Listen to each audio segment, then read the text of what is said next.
je voudrais poser 5 questions clés à Moïse Nyarugabo et à tous les autres Banyarwanda. Je voudrais qu'au travers de ces questions clés, qu'ils nous fournissent des documents qui pourraient définitivement mettre fin au débat idiot qu'ils ont provoqué. Première question. Parce que vous répétez à qui veut vous entendre que vous êtes Tutsi du Congo avant même l'arrivée des explorateurs européens et avant la constitution de l'État indépendant du Congo en 1885. Je vous demande alors de nous produire un seul document, parmi les nombreuses archives coloniales belges qui existent, qui ont recensé toutes les ethnies du Congo belge. Je vous demande de produire un document dans lequel on signale clairement la présence d'une ethnie Tutsi ou Hutu sur le territoire congolais. Pour ma part, je vais vous citer 4 documents de référence qui prouvent le contraire. Le premier document, c'est la toute première carte de l'ethnographie du Congo belge qui a été élaborée en 1910 par le révérend père Muller Ladersou.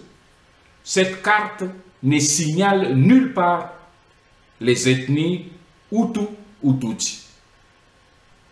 Deuxième document, c'est le document produit par l'archiviste belge Van der Hoed, qui a publié dans une édition de 1939 des documents relatifs à l'ancien Kivu de 1870 à 1918.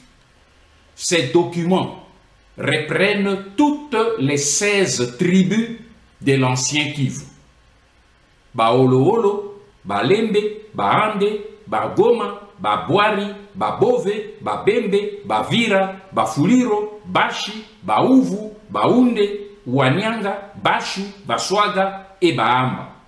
Et comme vous pouvez le constater, il n'y a pas dans cette liste ni la tribu Tutsi, ni la tribu Hutu. Troisième document, c'est celui de Gaston Derinderen, professeur à l'Institut universitaire des territoires d'outre-mer. Il a publié l'Atlas du Congo belge et du Rwanda-Burundi. Cette carte a situé toutes les limites de toutes les ethnies du Congo belge. Là aussi, les ethnies Tutsi et Hutu n'y figurent pas. Et quatrième document, c'est la même carte du professeur Gaston Derinderen qui a été corrigée et publiée par le vice-gouverneur du Congo belge, Gaston Heinen. Cette carte ne reprend pas non plus les tribus Tutsi et Hutu. Alors, je demande alors à Moïse Nyarugabo et à Zarias Rubera de nous produire un seul document d'archives ou d'histoire où on a recensé les tribus Tutsi et Hutu au Congo avant ou pendant l'époque coloniale. Ma deuxième question, pourquoi vous réclamez-vous originaire du Congo, en même temps vous vous accrochez à la nationalité collective que vous avez octroyée l'ordonnance de 1992, initiée par votre frère Tutsi rwandais Barthélemy Bisengimana. Pourquoi cette ordonnance n'a-t-elle concerné que les seuls Banyarwanda et pas les autres ethnies du Congo qui étaient là depuis la création de l'État indépendant du Congo? Ma troisième question, vous prétendez que les Banyamulenge sont sur le territoire congolais avant 1885 et qu'ils parlent le Kinyamulenge. Pouvez-vous alors nous produire un seul document d'archives scientifiques et administratifs datant d'avant 1970 et dans lequel on peut lire le nom seulement Banyamulenge ou de la langue Kinyamulenge?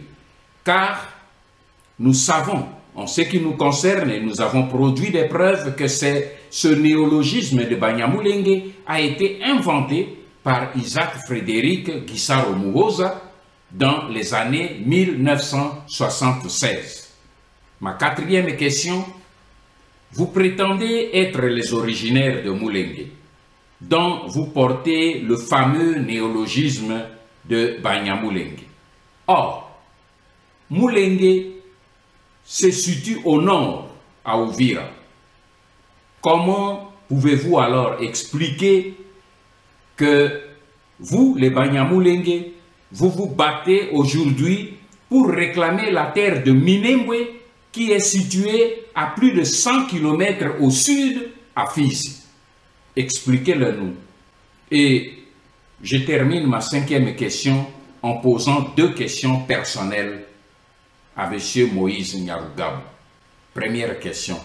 Croyez-vous qu'un Congolais d'origine peut fuir son pays pour aller au Rwanda avec les autres Rwandais, comme vous l'avez fait en juillet 1998, alors que la décision d'expulsion ne concernait que les ressortissants rwandais?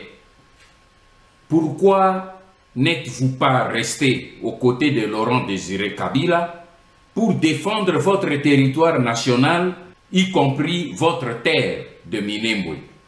Ma deuxième question, croyez-vous, M. Nyarugabo, qu'un citoyen congolais d'origine peut se livrer au pillage et au vol des archives stratégiques de l'État congolais comportant les secrets de défense et du territoire national au profit d'un État étranger, et cela sur ordre d'un président étranger?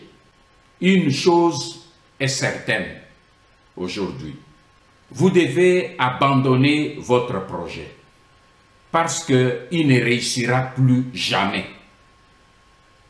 Et vos menaces n'intimideront plus la jeunesse congolaise, désormais debout, pour défendre jusqu'au prix du sang la terre de ses ancêtres. Le glas a sonné pour votre occupation congolaise et le compte à rebours qui a commencé ne s'arrêtera pas avant la victoire. Ingeta.